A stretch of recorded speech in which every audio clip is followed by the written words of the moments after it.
Dear friends, welcome to Biblical Parivartana. Welcome to today's lesson for devotions allotted from John 10. యోహాను సువార్త 10వ అధ్యాయాన్ని ధ్యానించుకుందాం. మార్చి 20కి చెందినటువంటి వాక్య భాగం, దేవుని ప్రేమ ఇదిగో. యోహాను సువార్త చాలా 10వ అధ్యాయం చాలా సుపరిచితమైనటువంటిది, గొర్రెల కాపరి గురించి. ఓకే, ఇది పెద్ద వాక్య భాగం, కానీ దీనికి క్రాస్ రెఫరెన్స్ చదువుతాను. ఇక్కడ ఈ అధ్యాయంలో గొర్రెల కాపరి గురించి యేసు ప్రభు వివరిస్తున్నాడు. అది ఏ విధంగా వివరిస్తున్నాడంటే సారూప్యాలంకరణలో, దాని మెటాఫర్ అంటాం. మెటాఫర్, సారూప్యంగా అంటే డైరెక్ట్గా కాపరి అని కాకుండా ఆ కాపరిని అనేక విధాలుగా, అనేక తీరుల్లో ఆయన పోల్చి వివరిస్తున్నాడు. ఆ సారూప్యాలని సవరిస్తూ, అన్వయిస్తూ అనేక విషయాలు మనకి తెలియపరుస్తున్నాడు, హృదయానికి హత్తుకునేటట్లుగా. వాటిలో మనం కొన్నిటిని ధ్యానించుకుందాం. బైబిల్ గ్రంథాన్ని తెలిసినటువంటి వాళ్ళు, చదివేటువంటి వాళ్ళు ఈ సందర్భంలో హెజ్కియల్ 34వ అధ్యాయాన్ని జ్ఞాపకం చేసుకొనకుండా ఉండలేరు. అది కూడా పెద్ద వాక్య భాగం.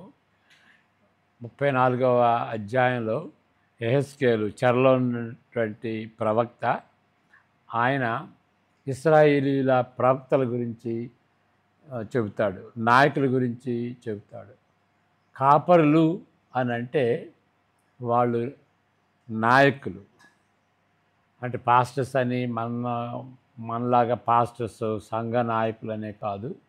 రాజులు కూడా, రాజులు, అధికారులు, మరలా యాజకులు, ప్రవక్తలు, వీళ్ళందరూ కూడాను కాపరులుగా ఉండేటట్టుగా దేవుడు వాళ్ళని నియమించాడు అన్నమాట. అయితే వాళ్ళు సరైనటువంటి నాయకులు కాదు. కాబట్టి దేవుడు వాళ్ళతో చెప్పేది ఏంటంటే, నేనే స్వయంగా కాపరిగా వస్తాను. ఎందుకంటే ఈ కాపర్లు మంచి కాపర్లు కాదు. వాళ్ళ సొంతం కోసం, వాళ్ళ స్వార్థం కోసం గొర్రెలను ఉపయోగించుకుంటారే కానీ వాటిని పరామర్శించరు అని యెహెజ్కేలు గ్రంథం 34లో ప్రవక్త చెబుతున్నాడు. ఆ విషయాన్ని ఇక్కడ మనం చర్చించుకుంటున్నాం ఈ మొదటి భాగంలో.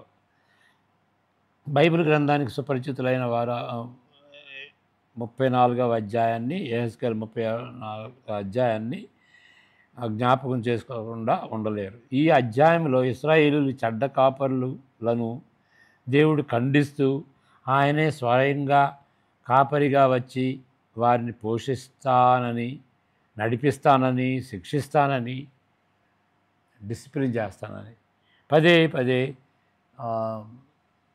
విధాలుగా సెలవిచ్చాడు. కాపరుల విషయంలో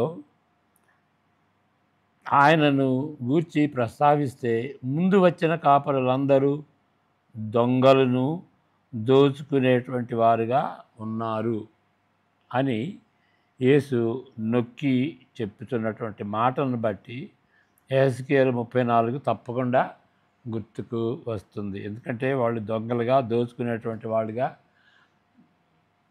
యెహెజ్కేలు 34వ అధ్యాయం వివరిస్తుంది. కాబట్టి ఈ పాత నిబంధన అధ్యాయం చివరిలో, నా సేవకుడైన దావీదును కాపరిగా నియమించదను అని దేవుడు సెలవిస్తున్నాడు.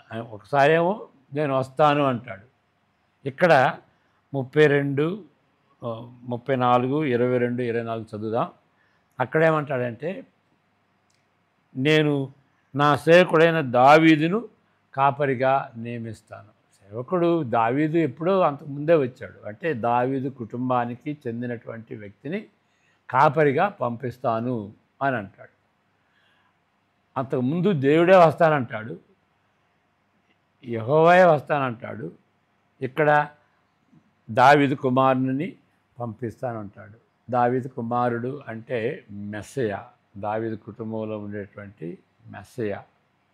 ఆయన వస్తాడా లేకపోతే మెస్సయ వస్తాడా అనేది పాత నిబంధనలో క్లియర్గా లేకపోయినప్పటికీ క్రొత్త నిబంధనలో క్లారిఫై అవుతుంది. యేసుప్రభు ఎవరు? దావీదు వంశంలో పుట్టినటువంటి మెస్సయ. ఆయన ఎవరు? పరలోకం నుండి వచ్చినటువంటి దేవుడు. కాబట్టి దేవుడు దావీదు వంశానికి చెందినటువంటి మెస్సయ, రెండు కూడాను ఒకే వ్యక్తి అనేటువంటి రీతిగా పాత నిబంధన హెజ్కేల్ 34లో తెలియని దాన్ని క్రొత్త నిబంధన క్లారిఫై చేస్తుంది అన్నమాట. ఈ పాత నిబంధన అధ్యాయంలో చివరిలో చెప్పాడు కదా, ఆ మాటలు చదువుకుందాం. హెజ్కేలు 34:22. నా గొర్రెలు ఇక దోపుడు కాకుండా గొర్రెకును మధ్య తీర్పు తీర్చి నేను వాటిని రక్షించదను. వాటిని మేపుటకై నేను నా సేవకుడైన దావీదును వాటి మీద కాపరిగా నియమించదను. అతడు వాటికి కాపరిగా ఉండి వాటిని మేపును. 24 కూడా. యెహోవానైన నేను వారికి దేవుడినై యుందును. యెహోవానైన నేను వారికి దేవుడినై యుందును. నా సేవకుడైన దావీదు వారి మధ్య అధిపతిగా ఉండును. యెహోవానైన నేను మాట ఇచ్చి ఉన్నాను. అది రాబోయేటువంటి మెస్సయ, రాబోయేటువంటి యేసుక్రీస్తుని దృష్టిలో పెట్టుకుని చెప్పినటువంటి మాటలు. హెజ్కేలు 34వ అధ్యాయం. మంచి కాపరి దేవుని యొద్ద నుండి వచ్చిన వాడును, దావీదు వంశములకు చెందిన వాడును ఇప్పుడు ఇక్కడ ఉన్నాడు. ఆయనే యేసు ప్రభు అని గమనించుకోవాలి. రెండవ విషయం, ఆయన ఆ మంచి కాపరిగా ఎంచుకుంటూ మంచి కాపరి గొర్రెల కొరకు తన ప్రాణము పెట్టును అని యేసు నిర్వచిస్తున్నాడు. ఈ మంచి కాపరి ఎట్లా అయ్యాడు? మంచి కాపరి అంటే ఏంటి అంటే గొర్రెల కొరకు తన ప్రాణమును పెడతాడు. ఈ వర్ణన, ఈ పోలిక చివరి కొనకు తీసుకొని వెళ్ళుతున్నది. ఇది కొంచెం ఎక్స్ట్రీమ్గా ఉన్నది. ఎందుకంటే నిజమైనటువంటి జీవిత అనుభవంలో మంచి కాపర్లు వారి గొర్రెల కొరకు ప్రమాదాలకు గురి అవుతారు. అది బాగానే ఉన్నది. కానీ కొన్నిసార్లు ప్రాణాలను కోల్పోతారు కూడా. కానీ గొర్రెల కొరకు స్వయంగా బలికారు, స్వయంగా వాళ్ళు బలికారు. ముందుగా అసలు మనం ఆలోచిస్తే అప్పుడు మిగిలిన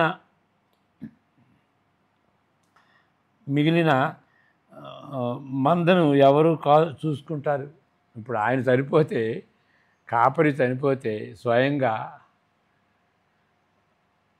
కొన్ని గొర్రెల కొరకు చనిపోతే మరి మిగిలినటువంటి గొర్రెలను ఎవరు చూసుకుంటారు? కాబట్టి ఆ విధంగా చనిపోవటం ఒక విధంగా మంచిది కాదు. ఏది ఏమైనప్పటికీ ఈ విధంగా చనిపోవట యుక్తమైనది కాదు, సరిపోయింది కాదు. గొర్రెల కోసం మనిషి చనిపోవటం ఏంటి? జంతువులను రక్షించుటకు మానవులు ప్రమాదము ఎదుర్కొనుట ఒక ఎత్తు, వాటి కొరకు మరణాన్ని స్వయంగా ఎంచుకునుట మరొక ఎత్తు. ఒక విధంగా చనిపోవటం ఒకటి, స్వయంగా చనిపోవటం, తనకు తానుగా చనిపోవటం అనేది, అంటే ఏదైనా ప్రమాదం వస్తే కాపాడటం వేరు, కానీ స్వయంగా తనకు తాను మరణించాలనేటువంటి, గొర్రెల కోసం మరణించాలి అనేటువంటిది మరొక ఎత్తు. విలువలో అది సరిసమానమైనది కాదు. ఎందువలన అంటే గొర్రెల మంద కంటే మానవ జీవితము చాలా విలువైనది. ఓకే, సాక్రిఫైస్ అని అంటాం కదా మనం. సాక్రిఫైస్ సాక్రిఫైస్ అంటే ఏంటి దానికి definition? You give up something great in order to get something greater. Okay, విలువైన దాన్ని బలిగా అర్పించి అంతకంటే ఎక్కువ విలువైనటువంటి దాన్ని పొందటం కోసం, ఎక్కువ విలువైన దాన్ని పొందటం కోసం అది గురిగా పెట్టుకుని తక్కువ విలువైన దాన్ని అర్పించుకోవటం, వదిలిపెట్టుకోవటం, దాన్ని సాక్రిఫైస్ అంటారు. ఇక్కడేంటి విలువైంది? ఏంటి? మానవ జీవితం. ఎక్కువ విలువైనటువంటి దాన్ని మరి తక్కువ విలువైన దానికోసం బలిగా అర్పించుకోవటం, అది ఒక విధంగా అది అది సమానమైంది కాదు, అది యుక్తమైంది కాదు. ఇట్స్ నాట్ రీజనబుల్ అన్నమాట. కాబట్టి ఈ విధంగా గొర్రెల కోసం తనను తాను బలి కావటం స్వయంగా అనేది అది ఆ మెటాఫర్ని ఎక్స్ట్రీమ్గా తీసుకెళ్ళటం అనమాట. మందల కోసం మనిషి చనిపోవటం ఏంటి? మూడవ విషయం, యేసు ప్రభు తనను గూర్చి చెప్పుతున్నది జీర్ణించుకొనకపోయిన ఎడల దానిని మరీ స్పష్టంగా ఆయన వివరిస్తున్నాడు. ఒకవేళ చెప్పింది అర్థం కాకపోతే ఇంకా మరలా అర్థమయ్యేటట్టుగా మరలా తిరిగి చెప్పుచుంటున్నాడు. ఓకే, ఆయన కేవలము ప్రమాదాన్ని ఎదుర్కొనటం లేదు, విషపూరితమైన పరిస్థితులకు గురి అయినట్లు కూడా కాదు. తన ప్రాణమును ఎవరూ తీసుకొనలేరు. ఎందుకు ఆయన అర్పిస్తున్నాడు? ఎవరు తీసుకోలేరు. తనంతటి తానే తన ప్రాణాన్ని అర్పిస్తున్నాడు. 18వ వచనం మరలా చదువుకుందాం. 17, 18 2 వచనాలు చదువుకుందాం. యోహాను సువార్త 10వ అధ్యాయం 17, 18 వచనాలు. నేను దాన్ని మరలా తీసుకున్నట్లు నా ప్రాణము పెట్టుతున్నాను, ఇందువలననే నా తండ్రి నన్ను ప్రేమించుతున్నాడు. ఎవడునూ నా ప్రాణము తీసుకొనడు, నా అంతట నేనే దాన్ని పెట్టుచున్నాను. దాన్ని పెట్టుటకు నాకు అధికారం కలదు, దాన్ని తిరిగి తీసుకొనుటకును నాకు అధికారం కలదు. నా తండ్రి వలన ఈ ఆజ్ఞ పొందితినెను. ఓకే, కాబట్టి ఎవరో యూదులు కానీ లేకపోతే సైతాను కానీ భటులు కానీ వాళ్ళు చంపింది కాదు, తనకు తానే తన ప్రాణాన్ని ఇవ్వటానికి వచ్చాడు, ఆ విధంగా ఇచ్చాడు. ఎవరి కోసం? గొర్రెల కోసం కాదు, అది మానవుల కోసం, విశ్వాసుల కోసం. అసలుగా తన తండ్రి తనను ప్రేమించుటలో కొనసాగుటకు కారణము కుమారుని సంపూర్ణ విధేయత. కుమారుని ప్రాణము పెట్టుటకు తండ్రి యొక్క మంచి ప్రణాళికగా ఉన్నది. మనం చదువుకున్నాం కదా, దేవుని యొక్క ప్రణాళిక, తండ్రి యొక్క ప్రణాళిక. అది ఏంటి? మానవులను రక్షించుకోవటానికి బలి కావాలి. ఎవరి బలి? మనిషి రక్షణ కోసం మనిషి బలి. ఎవరి బలి? పాపుల కొరకు పాపం లేనటువంటి వ్యక్తి ఎవరు లేరు కాబట్టి దేవుడు మనిషిగా రావాల్సి వచ్చింది. అంటే కుమారుణ్ణి ఆ ప్రణాళికతో పంపించాడు. కాబట్టి తన కుమారుడు అయినటువంటి యేసు ప్రభువు ఆ రక్షణ ప్రణాళిక చొప్పున ఆయన మరణించటం దేవుని యొక్క చిత్తం. ఓకే, ప్రాణం పెట్టుటకు తండ్రి యొక్క మంచి ప్రణాళిక. చూడండి, మంచి ప్రణాళిక. ఫిలిప్పీ 2లో కూడా ఇది చూస్తాం 6 నుండి 8 వరకు. ఏంటంటే తను తగ్గించుకున్నాడు. దేవుడై ఉండి దేవుని యొక్క స్వభావం నేను దేవుడిగా ఉంటాను అని హత్తుకొనకుండా తను మనిషిగా వచ్చి సిలువలో మరణించి భూమిలో పాతిపెట్టబడ్డాడు. ఇదంతా స్వయంగా చేశాడు. కాబట్టి ఆయన స్వయంగా చేశాడు కాబట్టి తండ్రి ఆయన్ని హెచ్చించాడు. ప్రతి నామం కంటే ఆయన నామం ఉన్నతంగా చేశాడన్నమాట అని ఫిలిప్పీ 2లో మనం చూడగలం. ఆయన దేవుని స్వరూపము కలిగిన వాడై ఉండి, ఇక్కడ 2 విధాలుగా అర్థం చేసుకోవాలి. దేవుని స్వరూపము కలిగిన వాడిగా ఉండి అంటే గ్రీకులో 2 విధాలుగా అర్థం చేసుకోవచ్చు. ఆయన దేవుడై ఉండి in spite of the fact that he is God, దేవుడై ఉన్నప్పటికీ అనేటువంటి ఒక అర్థం. ఆయన దేవుడు కాబట్టి అనేది ఒక అర్థం. స్కాలర్స్ ఆ రెండవ అర్థాన్ని ప్రిఫర్ చేస్తారు. ఆయన దేవుడు కాబట్టి, అసలైన మనిషి దేవుడు కాబట్టి ఆయన మానవుడిగా అయితే ఆయన దైవత్వమే కోల్పోడు, ఎందుకంటే ఆయన దేవుడు అనేటువంటి అర్థం. కాబట్టి ఆయన దేవుడు కాబట్టి, అసలైన సిసలైన దేవుడు కాబట్టి మనిషిగా అయ్యాడు. అంటే దేవుడు ప్లస్ మనిషి అయ్యాడు. తర్వాత ఆ వచనం ఫిలిప్పీ, దేవునితో సమానంగా ఉండుట విడిచిపెట్టకూడదని భాగ్యమని ఎంచుకొనలేదు కానీ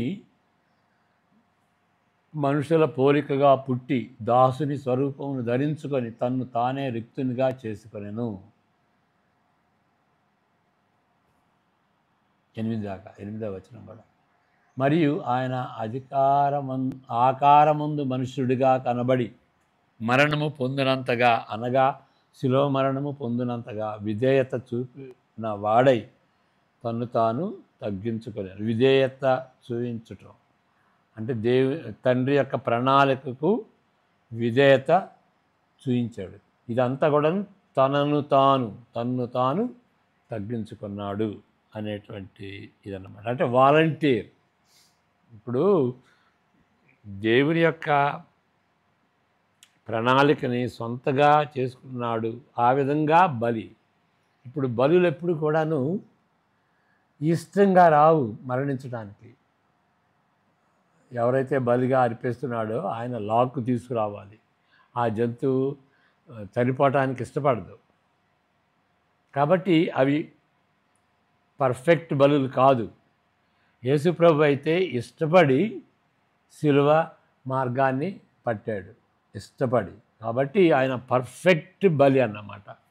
ఇష్టంతో ఆయన జీవితాన్ని బలిగా అర్పించాడు. ఏ కొరత లేదు, ఆ బలిలో ఏ కొరత లేదు. అది రెండవ విషయం. మూడవ విషయం ఏంటి? అది మూడవ విషయం. నాలుగవ విషయం ఏంటి అంటే, యేసు ప్రభు గొర్రెలు ఆయన స్వరమును విని స్పందిస్తారు, మిగిలిన వారు ఆయనను తిరస్కరిస్తారు. దేవుని యొక్క ఎన్నిక ఈ భాగమంతట్లో ఉన్నట్లు గుర్తించగలము. 27, 28 చదువుకుందాం.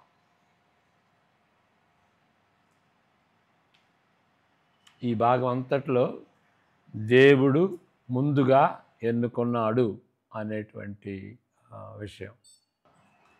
నా గొర్రెలు నా స్వరము వినును, నేను వాటిని ఎరుగుదును, అవి నన్ను వెంబడించును.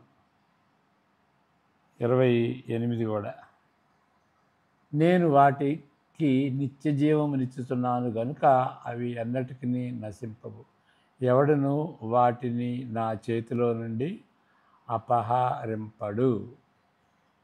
ఇక్కడ ఈ ఎన్నిక అనేది అంటే దేవుడు మనల్ని ముందుగా ఎరిగాడు, విశ్వాసుల్ని ముందుగా ఎరిగాడు. ఆ విశ్వాసుల్ని రక్షించుకోవటానికి యేసుప్రభు వచ్చాడు.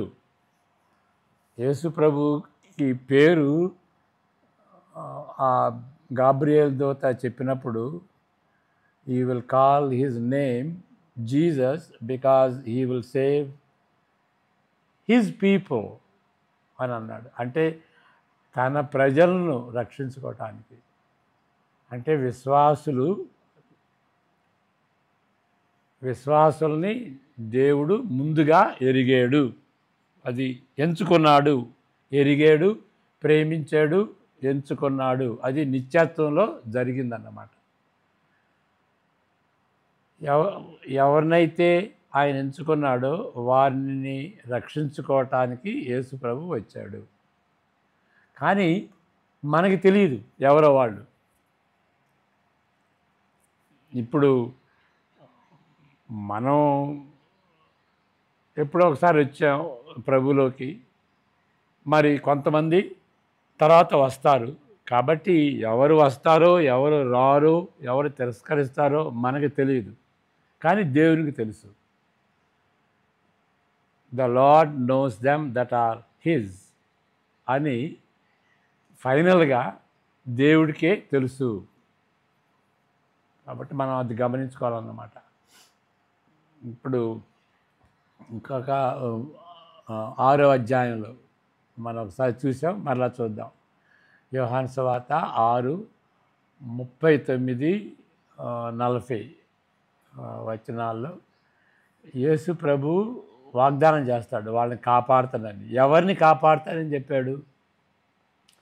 నా ఇష్టమును నెరవేర్చుకొనుటకు నేను రాలేదు, నన్ను పంపిన వాని చిత్తము నెరవేర్చుటకే పరలోకము నుండి దిగి వచ్చితని. ఏంటి ఆయన చిత్తం?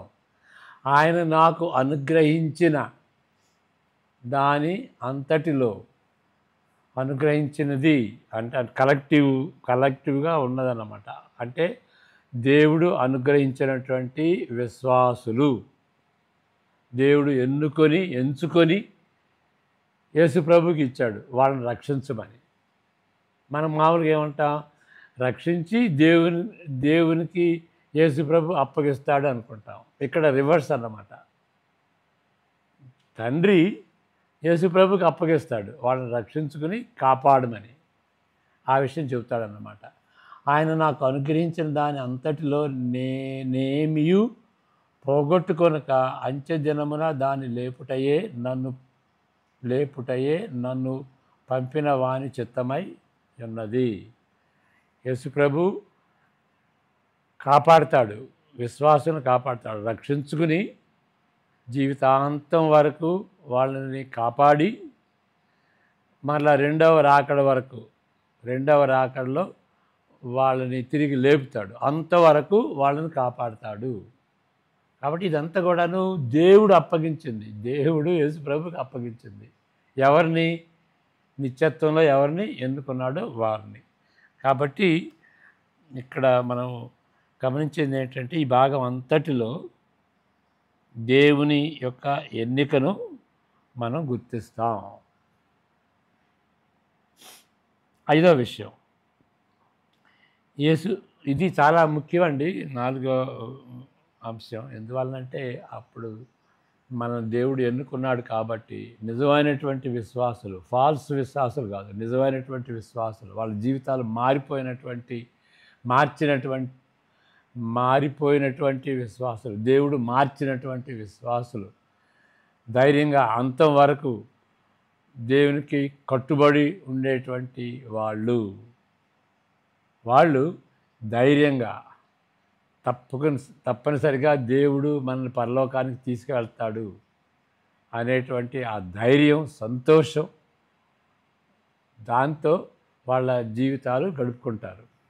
అంతేగాని ఏమో చచ్చి ఏ లోకానికి వెళ్తాము అనేటువంటి అనుమానం వాళ్ళకి ఉండకూడదు. ఎందువలన ఉండకూడదు అంటే, నిత్యత్వంలో మనల్ని ఎన్నుకున్నాడు, ఈ నిత్యత్వానికి తీసుకువెళ్తాడు.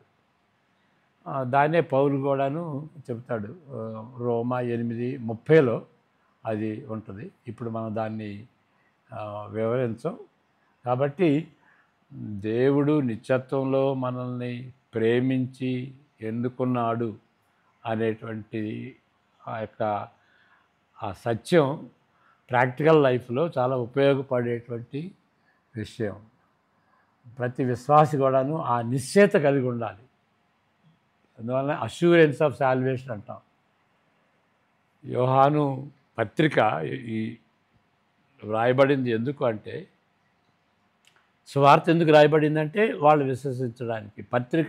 మొదటి పత్రిక ఎందుకు రాయబడిందంటే విశ్వసించి రక్షింపబడినటువంటి వాళ్ళు గ్యారంటీ చేసుకోవడానికి. 5:13లో ఉంటుంది. మొదటి యోహాను 5:13లో చదువుకుందాం. మొదటి యోహాను 5:13. ఆయనను బట్టి మనకు కలిగిన ధైర్యం ఏదనగా ఆయన చిత్తానుసారంగా మనమేది అడిగినను ఆయన మన మనవి ఆలకించునన్నదియే. ఓకే, ఇక్కడ నెక్స్ట్, మనమేమి అడిగినను ఆయన మన మనవి ఆలకించునని మనం ఎరిగిన ఎడల మనం ఆయనను వేడుకున్నవి మనకు కలిగినవని ఎరుగుదుము. 5:12. ఓకే, దేవుని కుమారుని నామమందు విశ్వాసముంచు మీరు నిత్య జీవము కలవారని తెలుసుకొనున్నట్లు నేను ఈ సంగతులను మీకు వ్రాయితున్నాను. ఇంగ్లీష్లో 13వ వచనంలో ఉంటుంది, ఇక్కడ తెలుగులో 12వ వచనంలో ఉంటుంది అన్నమాట. అంటే విశ్వాసముంచు మీరు, అంతకుముందు విశ్వాసం ఉంచారు, కానీ ఎందుకు రాస్తున్నాడు? నిత్య జీవము గలవారని తెలుసుకున్నట్లు. అంటే ఒక అష్యూరెన్స్ అన్నమాట. వాళ్ళకి ఉన్నది అని గ్యారంటీ చేసుకునేటట్టుగా ఈ విషయాలు వ్రాయబడ్డాయి, ఈ పత్రిక వ్రాయబడింది అని మనం గ్రహించుకోవాలి. కాబట్టి సాల్వేషన్ ఉంటే సరిపోదు, ఉన్నదని గ్యారంటీ చేసుకోవాలి. ఇటువరకు మనం ట్రావెల్ చేసేటప్పుడు, ట్రైన్లో ట్రావెల్ చేసేటప్పుడు వెయిటింగ్ లిస్ట్ అని ఉంటుంది, లేకపోతే రిజర్వేషన్ అగేన్స్ట్ క్యాన్సిలేషన్, ROC అని ఉంటుంది. అది ఖాయమైనంత వరకు మనం ప్రయాణం చేస్తామో లేదో మనకి నమ్మకం లేదు. అది ఖాయం చేసుకోవాలి, గ్యారంటీ చేసుకోవాలన్నమాట. ఇక వెయిటింగ్ లిస్ట్ కాదు, ROC కాదు, తప్పనిసరిగా మేము ప్రయాణం చేస్తాం అని రుజువు చేసుకోవాలి. అప్పుడు సంతోషం ఉంటుంది. ఆ విధంగా విశ్వాసులు రక్షింపబడతాం అనేటువంటిది. అది ఎట్లా వస్తుంది? యేసు ప్రభు యొక్క బలియాగాన్ని బట్టి వస్తుంది, ఆయన మరణ పునరుద్ధానాన్ని బట్టి వస్తుంది. అది ఆ యొక్క నిశ్చయత మనల్ని బట్టి ఉంటే, మన జీవితాన్ని ఆధారం చేసుకుంటే ఎప్పుడు కూడాను నిశ్చయత ఉండదు. ఎందుకంటే మన జీవితం అవకతవకలుగా ఉంటుంది. ఓకే, పర్ఫెక్ట్గా ఉండదు. ఎంత నిష్ఠగా ఉన్నా కానీ పర్ఫెక్ట్గా ఉండదు. ఇంతకు ముందు పర్ఫెక్ట్గా ఉంటుందనే ఉంది, ఇప్పుడు దాకా పర్ఫెక్ట్గా లేకపోతే. కాబట్టి మన జీవితంపై మన రక్షణ ఆధారపడింది అంటే ఎప్పుడు కూడా నిశ్చయత రాదు. యేసు ప్రభు ఆయన మరణ పునరుద్ధానాలు ఫౌండేషన్, ఆధారం. ఆ ఫౌండేషన్ కదలదు, దాన్ని బట్టి నిశ్చయత వస్తుంది అన్నమాట. అది చాలా ముఖ్యమైనటువంటిది విషయం. అది క్రైస్తవులు ఆ విధంగా సంతోషంగా ఉండాలి, నిశ్చయంగా ఉండాలి. నేను దేవుని కుమారుణ్ణి, దేవుని సన్నిధిలో ఉంటాను, యేసు ప్రభువలే పరలోకంలో తయారవుతాను అనేటువంటి నిశ్చయత కలిగితే అప్పుడు సంతోషం, సమాధానం, ధైర్యం ఉంటుంది. చావంటే ఏంటి? అందువల్ల విశ్వాసులు మరణించినప్పుడు జుట్టు పీక్కుని రొమ్ము కొట్టుకుని ఏడవరు.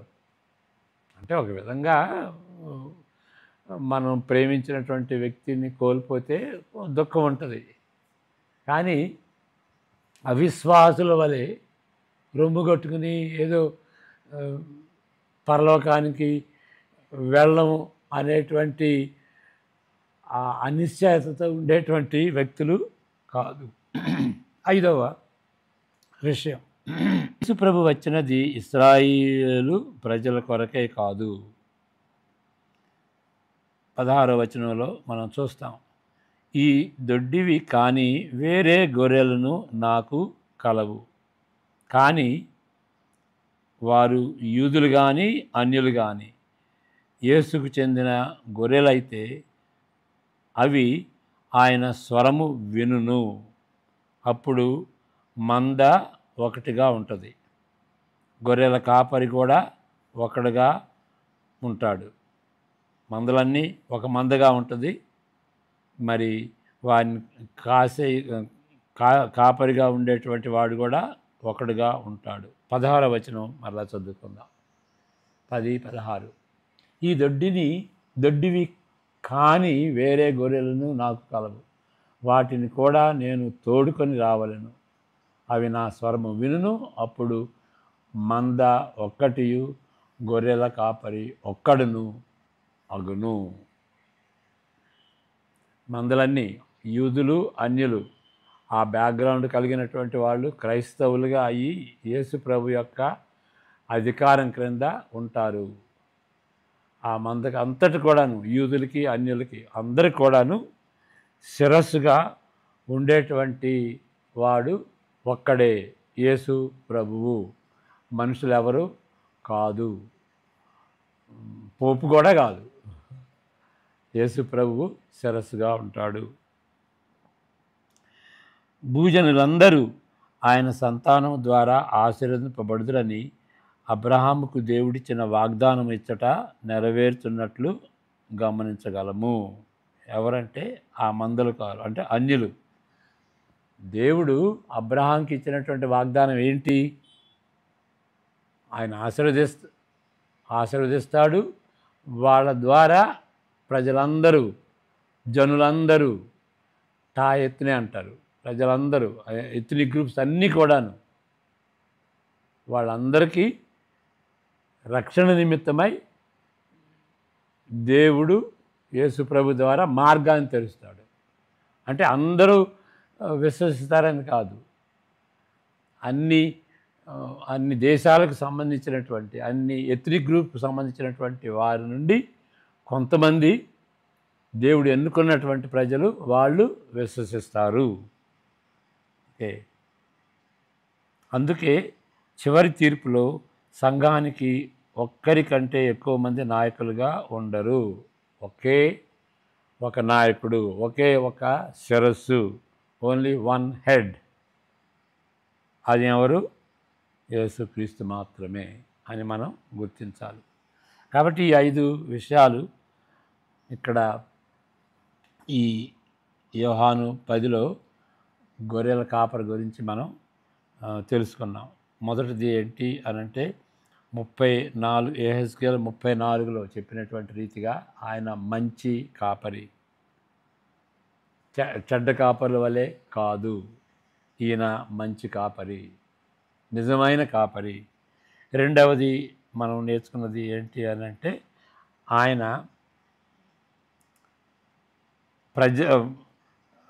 స్వయంగా తన జీవితాన్ని అర్పించుకుంటాడు. ఓకే, తన స్వయంగా ఎవరో తీసుకున్నటువంటి ఆయన ప్రాణాన్ని తీసుకున్నది కాదు, కేవలము ప్రమాదాన్ని ఎదుర్కోవటమే కాదు, తన ప్రాణాన్ని తానే అర్పిస్తాడు. ఓకే, తనకు తానే అనేటువంటిది. 4వ విషయం ఏంటి అనంటే అక్కడ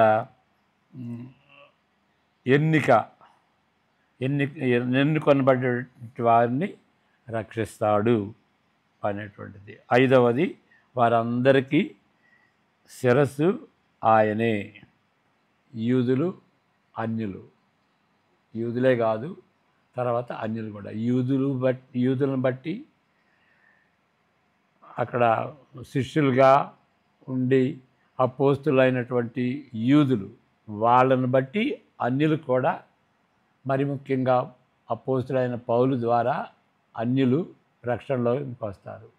యూదులు కానీ అన్యులు కానీ ఒకరుగా ఉండి మరి ఆ ఆ ఒక్కరికి యేసు ప్రభు శిరస్సుగా ఉంటాడు.